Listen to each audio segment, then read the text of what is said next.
Anal canal की अगर हम बात करें तो एनल केनाल टर्मिनल पार्ट है हमारे पास जीआईटी का, और ये हमारे पास एनल ट्रायंगल ऑफ पेरिनियम के अंदर लोकेटेड होता है। इसके दोनों साइडों में हमारे पास इस्कियो एनल फॉसा होता है। इस्कियो एनल फॉसा की डिटेल्स हम आगे पढ़ेंगे। और इसके अंदर भी जैसे हमने पीछे बात की थी कि रेक्टम में सर्कुलेशन और टीनिया कोलाई वगैरह नहीं है, यहाँ पे भी हमारे पास सर्कुलेशन टीनिया कोलाई हाउस्ट्रेशन कुछ भी नहीं है। इसकी अगर हम लेंथ की बात करें तो ये सिर्फ 3.8 सेंटीमीटर लॉन्ग होता है। इसके हमारे पास 3 पार्ट्स होते हैं। इसके 3 पार्ट्स, बहुत सारी बुक्स में ये लिखा हुआ है कि इसके 3 पार्ट्स होते हैं, कुछ बुक्स में ये भी लिखा हुआ है कि इसके 2 पार्ट्स होते हैं। मेनली इसकी अगर हम बात करें तो 2 पार्ट भी कह सकते हैं, 3 पार्ट भी कह सकते हैं।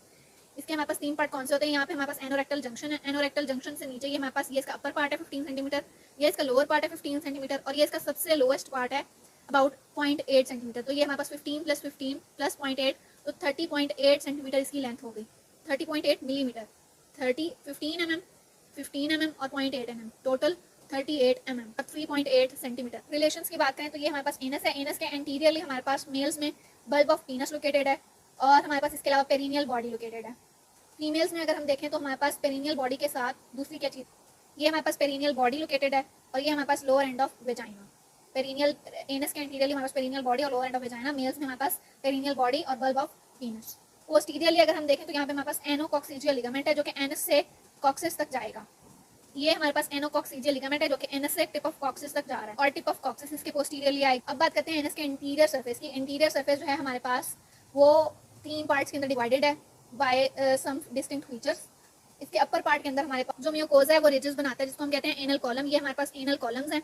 एनल कॉलम के लोअर एंड्स जो है ना वो आपस में ज्वाइन होते हैं एक दूसरे के साथ, तो ये हमारे पास एनल वेल बन जाते हैं। एनल वेल के अंदर वाली साइड पे पिट्स या डिप्रेशन बन जाते हैं, जिनको हम कहते हैं एनल साइनस। और अगर हम इन सारे लोअर एंड्स को मिला दें जो कि एनल जो कि lower border of anal canals हैं, इन सबको मिला दें तो हमारे पास पेक्टिनेट या डेंटेट लाइन बनेगी। इसका मिडिल पार्ट है, इसको हम ट्रांजिशनल जोन कहते हैं। ट्रांजिशनल जोन में म्यूकोजा जो है वो टाइटली एडहेरेंट होता है, जिसकी वजह से यहाँ पे ना एनल कॉलम है, ना ही एनल वेल्व्स हैं, ना ही हमारे पास जो है वो एनल साइनसेस हैं।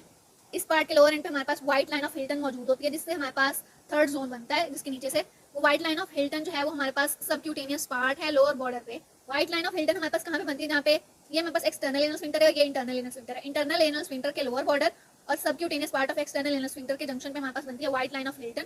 यहाँ से हमारे पास स्किन वाला एरिया स्टार्ट हो जाता है, तो सेबेशियस ग्लैंड, स्वेट ग्लैंड और हेयर सेल्स यहाँ पे प्रेजेंट होंगे। अब इनके चेंजेस की अगर हम बात करें तो इनमें हमारे पास कुछ चेंजेस आते हैं। अपर पार्ट है और ये लोअर पार्ट है। लोअर पार्ट प्लस 8 सेंटीमीटर वाला जो आखिरी वाला पार्ट है उनका।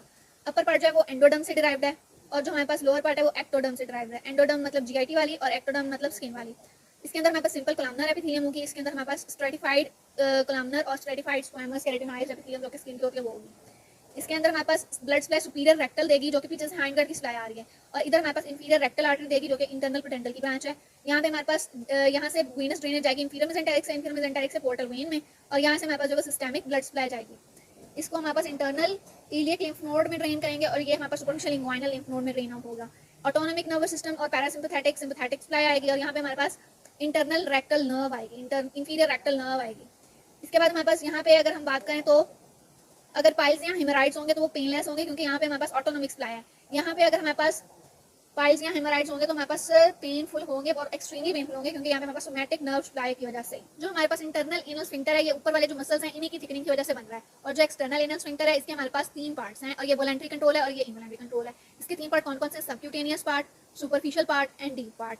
इसके अलावा जहाँ पे हमारे पास एनस और रेक्टम का जंक्शन बनता है वहाँ पे हमारे पास एनोरेक्टल रिंग बनता है। एनोरेक्टल रिंग को हम पीआर एग्जामिनेशन की बात हमने पीछे रेक्टम के क्लिनिकल्स में की थी, उसको हम फील कर सकते हैं इन पीआर एग्जामिनेशन।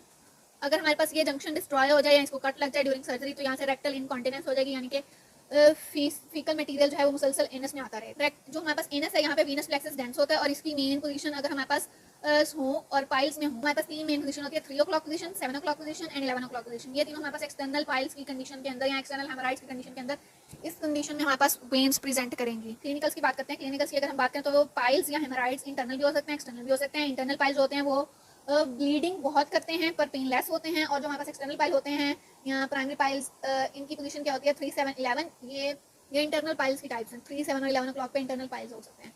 ये क्यों होते हैं कि हमारे पास पुअर सपोर्ट हो वेन्स को, या फिर हमारे पास वॉल्स एब्सेंट हो जाए सुपीरियर रेक्टल वेन के या पोर्टल वेन के, या फिर हमारे पास कंप्रेशन हो जाए वेन्स के, उसके अलावा डायरेक्ट ट्रांसमिशन हो जाए पोर्टल प्रेशर पोर्टल सिस्टमिक यहाँ पे आ जाए, तो हमारे पास इंटरनल पाइल्स हो सकते हैं। इसके अलावा एक्सटर्नल पाइल्स की अगर हम बात करें, फॉल्स पाइल की हमारे पास ब्लीड नहीं करते, और स्टूल जब पास आउट होता है तो हमारे पास यहाँ पे ब्लीडिंग नहीं होती, लेकिन ये बहुत एक्सट्रीमली पेनफुल होते हैं, क्योंकि यहाँ पे हमारे पास सोमैटिक नर्वस सिस्टम सप्लाई देता है थ्रू इंफीरियर रेक्टल नर्व।